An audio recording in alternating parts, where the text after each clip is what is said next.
아무도 집에 들어가고 싶어 하지 않는 우주 유랑자 떠돌이 행성을 생각해 보세요. 기본적으로 떠돌이 행성은 자신의 항성기에서 방출되어 우주 외톨이처럼 목적 없이 우주를 떠다니는 행성입니다. 이 행성은 단순한 이론이 아니에요.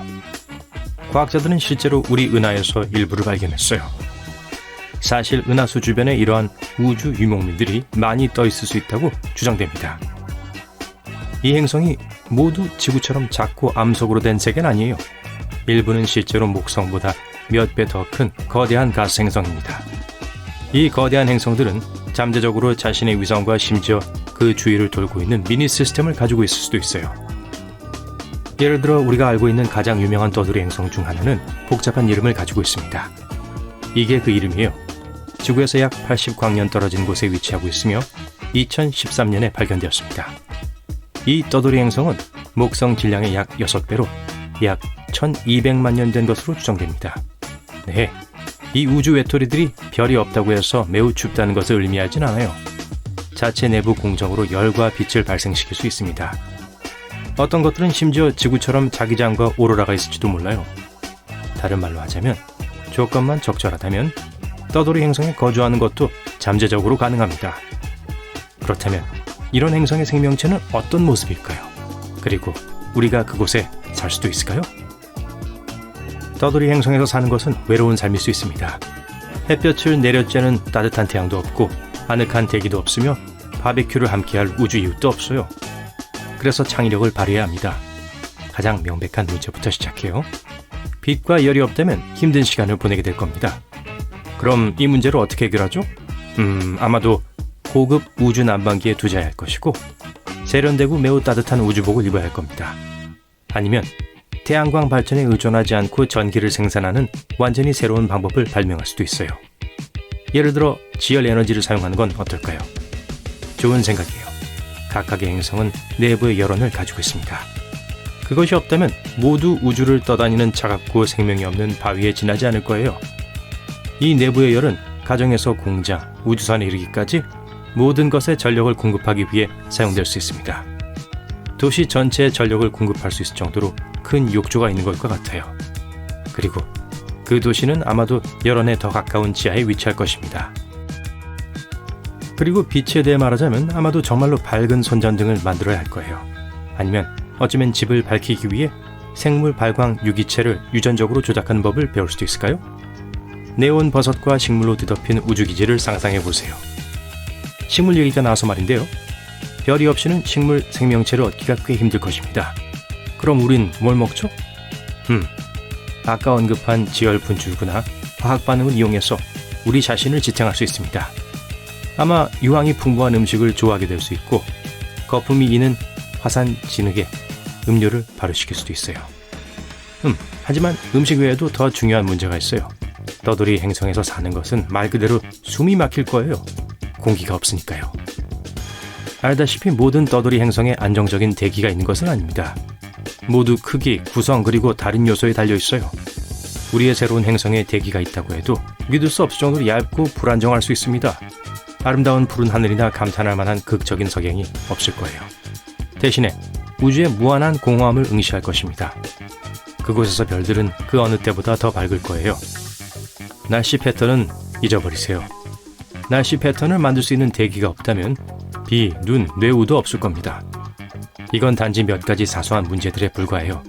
더 나쁜 것은 행성의 온도가 견딜 수 없는 더위에서 견딜 수 없는 추위로 변동하면서 심하게 요동칠 것이란 점입니다. 항상 켜지고 꺼지는 오븐에서 사는 것과 같을 거예요. 마지막으로 우리는 모든 종류의 우주 잔해와 우주 방사선에 노출될 겁니다. 바삭하게 구워지고 싶지 않다면 초강력 자외선 차단제를 장만하는 게 좋을 거예요. 그럼 이 문제를 어떻게 고칠까요?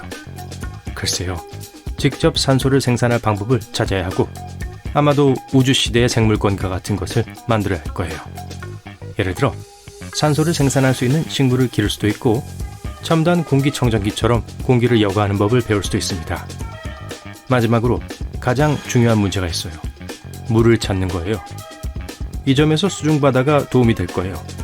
정말로 가능성을 깊이 파고들 때예요. 과학자들은 떠돌이 행성 중 일부가 실제로 수중바다를 가지고 있을지도 모른다고 제안합니다.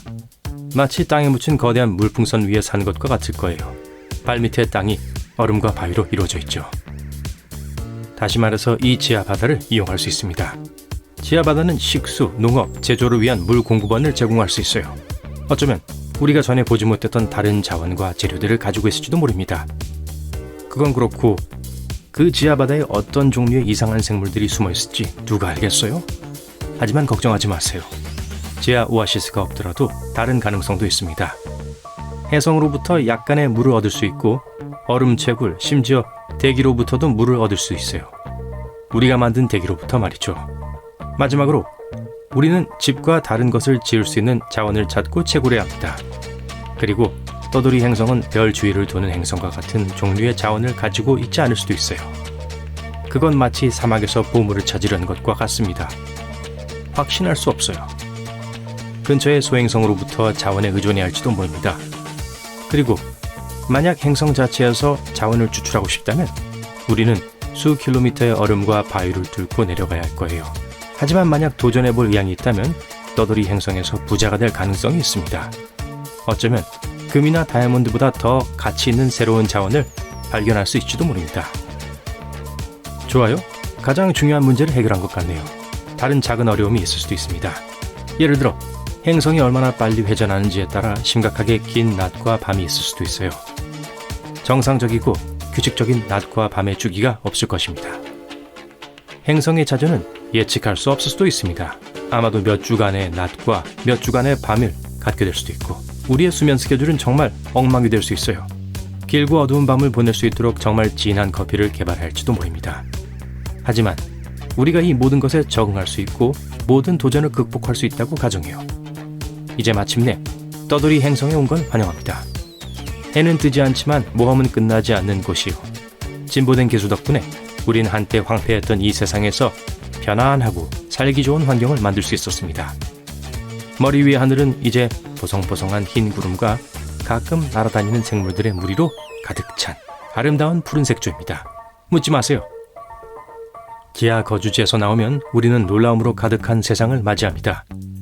이상한 식물과 동물은 이 행성의 독특한 조건에 적응했고 일부는 어둠 속에서 빛나는 생물 발광 특징을 가지고 있어요. 만약 지하 바다에서 수영을 하고 싶다면 조심하세요. 몇몇 기괴한 생물들이 살고 있을지도 몰라요. 우릴 잡아먹을지도. 그 얘기 나중에 할게요.